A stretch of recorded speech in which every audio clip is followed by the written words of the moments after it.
So Dr. Abdul made the formal announcement that you want to be the Democratic candidate running in the primary for U.S. Senate. Why do you want to go to Washington right now? Look, I think I speak for so many of us when I say that life just shouldn't be this hard in the richest, most powerful country in the world. You shouldn't have to worry about whether or not you go see a doctor and you're going to get hit by medical debt.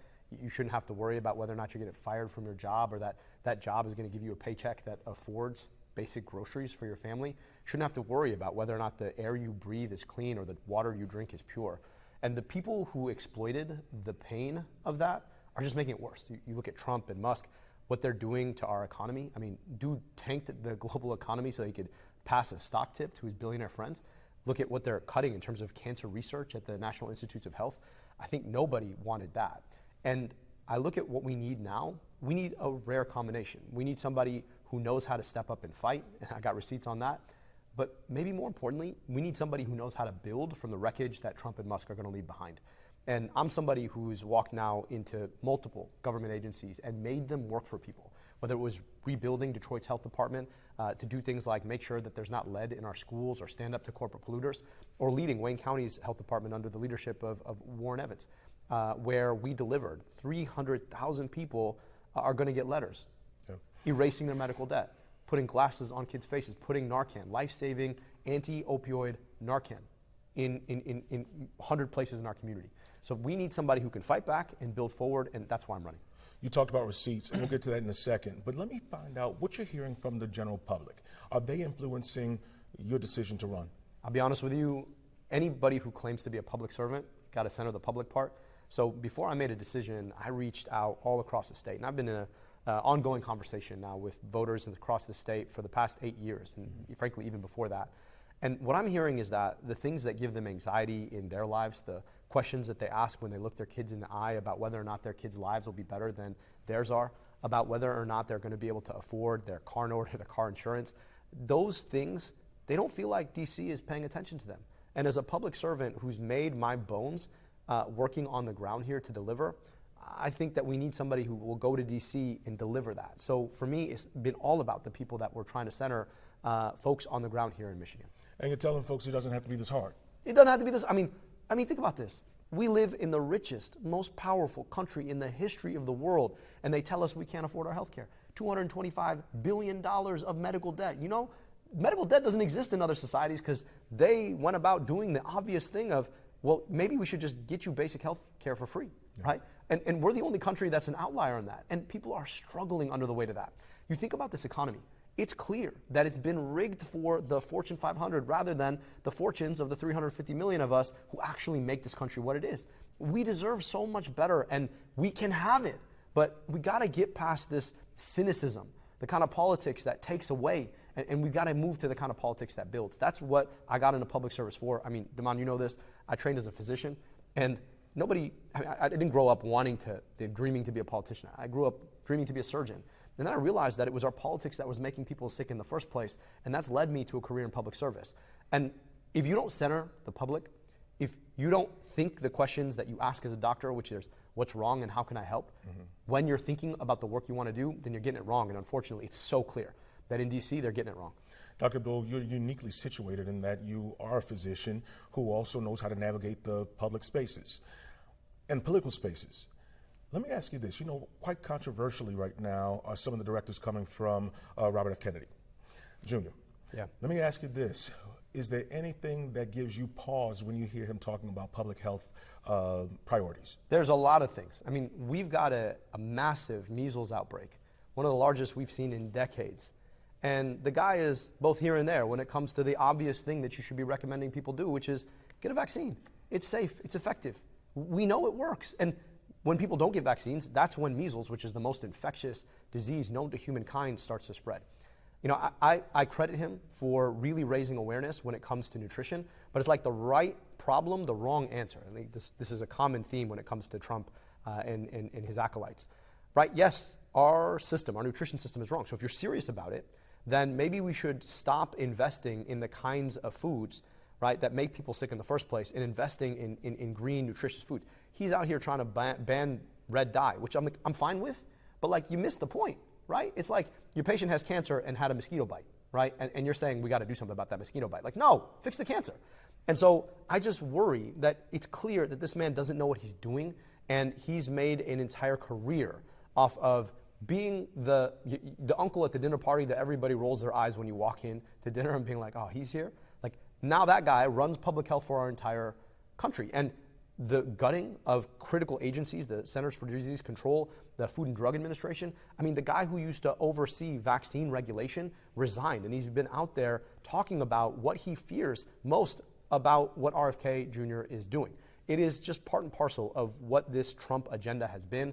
Take a couple of social media stars who have no business doing the work that you put them in positions to do, and then they owe you, so you get to control them. That's what Trump's vision of governing is, and we've got to step up to it. Knowing that the Republicans have the majority in Congress right now, you're confident that you could be a vocal advocate for the people? I'm confident, but what matters most is whether or not the 10 million people in this state are confident. And my job over the next 18 months is to continue the conversation that I started 8 years ago when I ran for governor, and to demonstrate that I'm going to be the person out there doing two things that are really hard to do at the same time. Both fighting back against what's happening that is making our lives harder, and building forward to make our lives easier. That's the job. You mentioned your race for governor 8 years ago. So you're coming back now for a larger platform. Are you confident you can convince voters this time? What did you learn? I am. I learned a couple things. Number one, people are really good people. And, there's this open question. Can a guy named Abdul really win in a state like Michigan? Look, I was named Abdul when I was voted captain of my high school football team by folks who didn't look like me or have names like mine. I was named Abdul when my coaches gave me a leadership award. I was named Abdul when I'd walk into clinics and hospitals asking what's wrong and how can I help, earning the trust of the people I was there to take care of. My name was Abdul when I rebuilt Detroit's health department, when I led Wayne County's health department. My name was Abdul when I earned 340,000 votes across the state. And I think, my name's still going to be Abdul when I get elected to the U.S. Senate. And more importantly, when I'm delivering for folks who live in our communities. And so I just feel like folks are really good people. And they want to know that you really care about them if they're going to give you their stake in democracy. And I want them to know I really care about them. I don't have to do this, right? I trained to be a doctor. The only reason I'm doing it is because it seems to me the logical extension of what the oath I took when I became a physician. And I'm trying my best to try and serve that out at the level that I know how and where I see the problem coming from. All right, Dr. Abdul, you're going to be pretty busy on the campaign trail. Talk to me about some of the priorities that you're going to be discussing with some of the voters. The most important thing to me right now, look, I'm a doctor. I got into politics because I thought it was insane that in the richest, most powerful country in the world, people don't have health care. But also, there is no health without wealth. And right now, folks are watching their paychecks get drained for a bag of groceries that would have cost 30% less just a year ago. And we've got to deal with that. Now, I want folks to understand why that is. Inflation is a process by which you've got money coming in and goods that folks can buy. And right now, the corporations who control the flow of those goods, they've realized that in an inflation crisis, they can just raise their prices. Mm-hmm. So they do. And you can just go and listen to their earnings calls about how they think that they can continue to just price gouge off the rest of us. So in order to solve that problem, you got to take away their power. Now, the reason they got so much power in our system is because they're able to use their corporate PACs to, in effect, buy access to politicians and make sure that their money's going to be there, right, when those politicians are making decisions about how to regulate them. And right now, we've got an economy that's been rigged by the most powerful, the billionaires and the corporations and the oligarchs. And if we're serious about taking on inflation, we got to be serious about taking that on. And then the other part of it is this. We're watching right now as jobs are being lost to offshoring and automation. And jobs that didn't used to be automatable, right, because of AI are now. And that is a dangerous, dangerous thing if we're not willing to step in and say, hey, listen, AI can be an amazing tool for humanity, but not if the incentive that corporations are using it for is to cut bottom lines, which means cut jobs, which means more and more people are going to find themselves frozen out of jobs that earned them a comfortable living in the past. And so those are the issues we got to be talking about. An economy built for working people by working people. And then the last thing I'll say is, listen, I wouldn't be able to get on here as the guy who wrote the book on Medicare for All and tell you that we should be able to guarantee healthcare for everyone. And right now, instead of doing that, right, folks are sending our money abroad to fund foreign militaries, right? I think it's crazy when you look at our schools and the ways that they're crumbling to say, yeah, no, this is the right priority for us. And I just want our money to work for us here, to be building the future for our kids. This is a popular congressional seat. what's going to be a strategy getting heard to voices and voters on both sides of the aisle? Well, Damon, you know I say what I mean. I mean what I say. I say it clearly, but more importantly, I listen. And so we're going to go out all over the state, and we're going to campaign in communities where folks would expect that somebody like me couldn't succeed. But I'll tell you why I know this is going to work. When I ran last time, it was fascinating. You'd go to a place like Kalkaska or Oscoda, or a place like Flint or Detroit, and you'd start listening, and people would tell you about the same issues.